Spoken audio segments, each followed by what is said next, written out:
जी बेटा, तो नाम बताइए अपना और रैंक बताइए, आप कहाँ से हैं तो ये भी बता दीजिए। वाह। मेरा नाम अवनीश शर्मा है। मेरी रैंक 318 है। मेरी परसेंटाइल 99.97 आई है।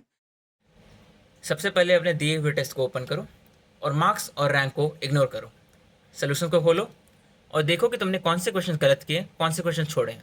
जो भी क्वेश्चन तुमने गलत किए और छोड़े हैं, एक बार उनको रीअटेम्प्ट करने का ट्राई करो, रीज़न आउट करने का ट्राई करो कि तुमसे ये क्वेश्चन क्यों गलत हुए हैं, क्या रीज़न हुआ होगा, क्या तुम्हारी थॉट प्रोसेस चल रही होगी एग्जाम के बीच में कि ये क्वेश्चन तुमसे गलत हो गए या स्किप करने पड़ गए। पहले इन चीज़ों को रीज़न आउट करो। अगर कैलकुलेशन एरर है तब भी क्वेश्चन को रीअटेम्प्ट करो। अगर क्वेश्चन का थ्योरी का एरर है, नोट्स रिवाइज करो, बुक्स रिवाइज करो, एनसीईआरटी रिवाइज करो, तुम्हारा काम हो जाएगा। अब जिनको नेक्स्ट लेवल पे जाना है, अब क्या करो, जो भी तुम्हारी गलतियाँ हैं ना, जो भी तुमने क्वेश्चंस छोड़े हैं, एक बार उनका स्क्रीनशॉट ले लो। स्क्रीनशॉट ले लो और उसके बाद से उसको एक डॉक्यूमेंट में, गूगल डॉक्यूमेंट ले सकते हो कि किसी भी डॉक्यूमेंट में जाके पेस्ट कर दो। एक नया डॉक्यूमेंट बना लो और उसमें पेस्ट कर दो। ठीक है। पेस्ट करने के बाद से यहाँ पे रीज़न लिख दो कि तुम्हारा ये क्वेश्चन क्यों गलत हुआ, किस चीज़ का गलत हुआ। कि जैसे मैं बोलूँगा सेमीकंडक्टर्स थ्योरी नॉट रिवाइज, लिख दूंगा यहाँ पे। ऐसे करते करते भाई तुम्हारा एक डॉक्यूमेंट बिल्ड हो जाएगा जिसमें तुम्हारी सारी मिस्टेक्स डॉक्यूमेंटेड होंगी विद द रीज़न। ये नहीं कि बस तुमने क्वेश्चंस लिख दिया हो गया काम, नहीं, तुमको क्वेश्चन लिखना है। अगर पॉसिबल सोल्यूशन है तो वो सोल्यूशन भी पेस्ट कर दो और लिख दो कि यार, लिख दो कि तुम्हारे दिमाग में क्या चल रहा था, तुमने क्या गलत किया इस क्वेश्चन के लिए और कैसे उस चीज़ इंप्रूव हो सकती है, उसको लिख दो यहाँ पे इन अ वन लाइन। अब जब ये काम हो जाएगा तो एक चीज़ बोल रहा हूँ, जब भी तुम कोई नया टेस्ट देने जाओगे, इस डॉक्यूमेंट को पहले एक बार गो थ्रू कर लेना, एक बार रीड थ्रू कर लेना एंड उसके बाद से टेस्ट देना and you will notice the difference. जब तुम्हारे 5, 10, 15 टेस्ट का डेटा इसमें एक्यूमुलेट हो जाएगा तो क्या करना, इस डॉक्यूमेंट को लेना और जाके चैट जीपीटी को भेजना। जब तुम चैट जीपीटी को भेज दोगे और बोल दोगे कि यार help me analyse my mistakes, and जब तुम इसको सेंड कर दोगे तो तुमको ये पूरा एनालिसिस दे देगा कि तुम्हारे क्या रेपिटेटिव पैटर्न्स बन के आ रहे हैं, क्या तुम बार बार गलत कर रहे हो, क्या तुम बार बार तुमको इम्प्रूवमेंट की ज़रूरत है, किस टाइप्स ऑफ मिस्टेक को तुम रिपीट कर रहे हो। वो ये पूरा एनालिसिस करके दे देगा तुमको chat GPT.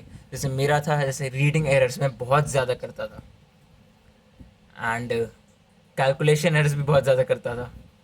NCERT revision backlog मेरे हमेशा रहते थे। इनऑर्गेनिक तो मेरा हमेशा, मतलब इनऑर्गेनिक ऑर्गेनिक मेरा हमेशा रहा है थोड़ा। एक ये ओवर थिंकिंग ओवर थिंकिंग भाई सबको होती है थोड़ी बहुत, बट ये होता है जितना तुम फोकस्ड रहोगे एग्ज़ाम के बीच में उतना बेटर रहेगा। तुक्के तो मैं भी मारता था।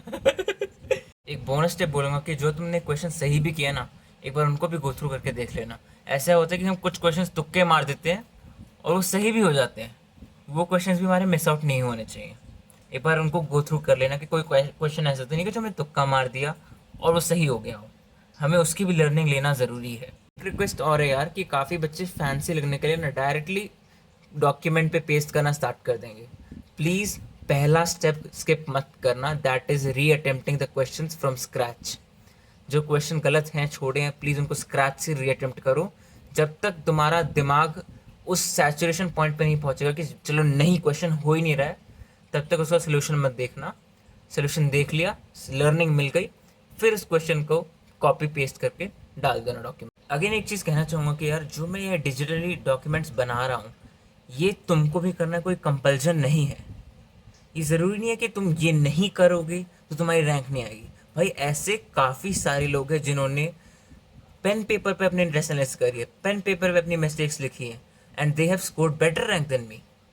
मैं तो कह रहा हूँ कि जो तुमको सूट कर रहा है, जो तुम जिस चीज़ में तुम्हारा कम टाइम लग रहा है उसको करो।